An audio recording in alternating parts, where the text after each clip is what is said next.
Good morning students. आज मैं आपको क्लास 4 की पार्ट 11 का पढ़ाकू की सूझ समझाने जा रही हूँ, पढ़ाने जा रही हूँ। देखिए इसमें क्या बताया है। इसके जो लेखक हैं यानी कि उन्होंने रामधारी सिंह दिनकर है, लेखक हैं या कवि हैं, रामधारी सिंह दिनकर जी हैं। इसमें उन्होंने एक पढ़ाकू यानी कि एक पढ़ने वाले समझदार इंसान के बारे में बात की है। तो वो क्या कहते हैं सुनिए।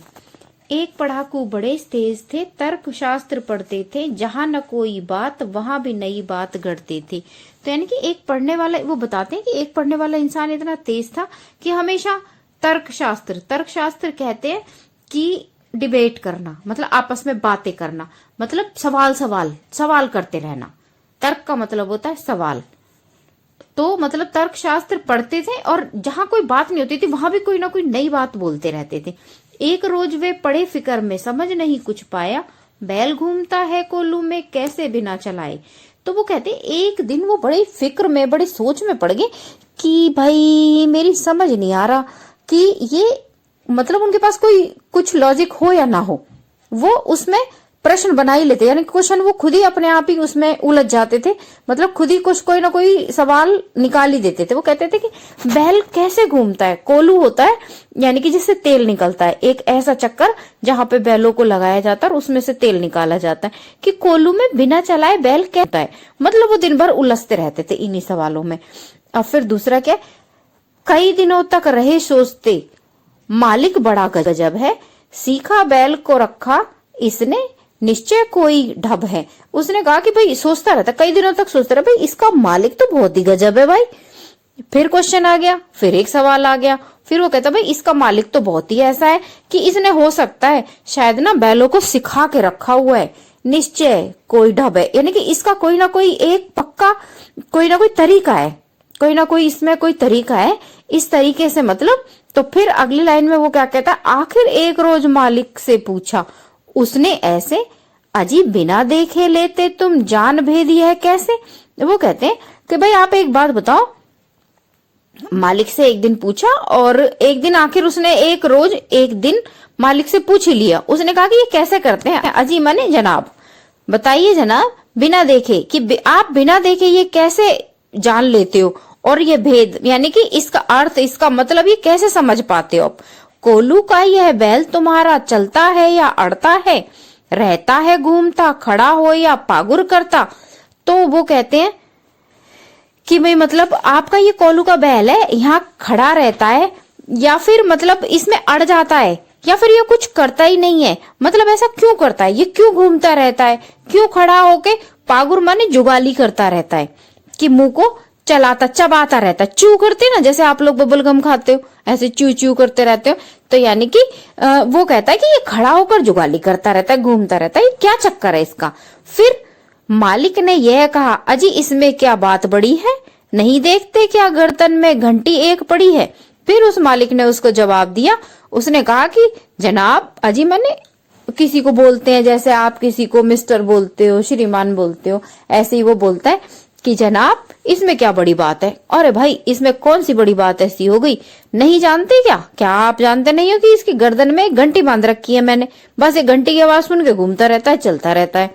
तो यानी कि वो उसको बताता है, फिर वो सोच में पड़ जाता है। फिर वो अगली लाइन में क्या कहता है, जब तक यह बसती रहती है मैं न फिक्र करता हूँ, हाँ जब बसती नहीं दौड़कर तनिक पूंछ धरता हूँ।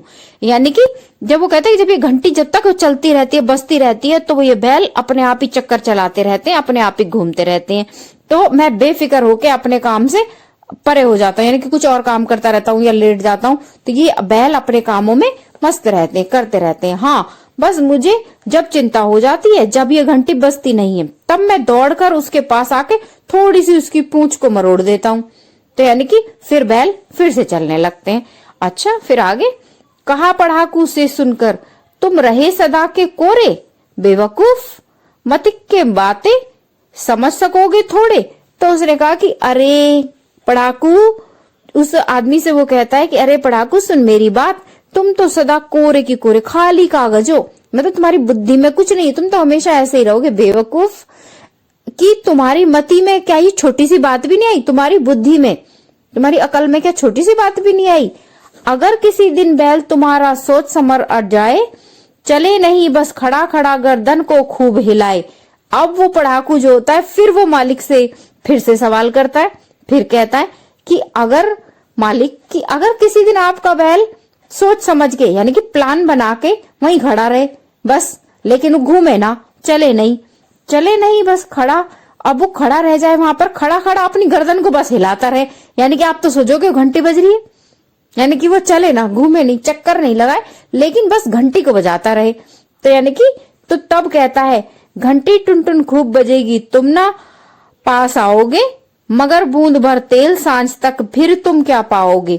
उसने कहा कि टुन टुन टुन टुन घंटी तो बजेगी नहीं, तो तुम्हें क्या पता चलेगा कि ये बैल रुका है या नहीं रुका है, या ये रोटेट कर रहा है नहीं कर रहा है, ये घूम रहा है नहीं घूम रहा है। तो यानी कि घंटी बजती रहेगी तो तुम तो पास आओगे ही नहीं उसके, तुम तो सोचोगे दूर से कि हाँ हाँ घंटी बज रही है, काम कर रहा है अपना, मेरा तेल तो निकल रहा है। तो तेल निकालने के लिए उन बैलों का इस्तेमाल होता था ना। तो अब वो कहते हैं कि भाई अगर शाम को आके जब तुम देखोगे तो तुम देखोगे अरे एक बूंद भी तेल नहीं निकला अभी तो। अब फिर मालिक थोड़ा हंसा और बोला पढ़ाकू जाओ, सीखा है यह ज्ञान जहां पर वहीं इसे फैलाओ। अब मालिक थोड़ा हंसता है, थोड़ा उसको बेवकूफ समझता है, फिर उससे कहता है अरे पढ़ाकू तुम जाओ अपना काम करो, सीखा है तुमने ये ज्ञान की बातें यानी कि समझदारी की बातें जहां तुमने सीखी है ना वहीं पे जाके सुनाओ इन सबको, मुझे मत बताओ, मुझे बताने की कोई जरूरत नहीं है, यहाँ सभी कुछ ठीक ठाक है, यह केवल माया है। मतलब उसने कहा कि ये सब ठीक है, ज्यादा समझने समझाने की जरूरत नहीं है, तुम अपना काम करो। जैसा कोई हमें कुछ बोलने लग जाए तुम कहते हैं हाँ ठीक है अपना काम करो जाओ, मतलब फिर हम उसकी बात को इग्नोर कर देते हैं। तब वो कहते हैं कि यहाँ सब ठीक, यहाँ पे तो सब ठीक है, यह केवल माया, ये तो बस एक धोखा है, एक भ्रम है, बैल हमारा नहीं अभी तक मतिक पढ़ पाया है। यानी कि हमारा बैल तो भाई अनपढ़ है, पढ़ नहीं पाया है, बुद्धि में उसकी में थोड़ी भी नहीं है, यानी कि हमारा बैल तो अनपढ़ भैया, चुपचाप चलता रहेगा, तुम पढ़ाकू हो, तुम अपना काम कहीं और जाकर करो। ठीक है बच्चों, समझ आया आपको? अगर कुछ समझ में नहीं आया हो तो आप मुझे कमेंट कर सकते हो, उसमें लिख सकते हो, मुझसे कुछ भी पूछ सकते हो। ओके बच्चों, थैंक यू।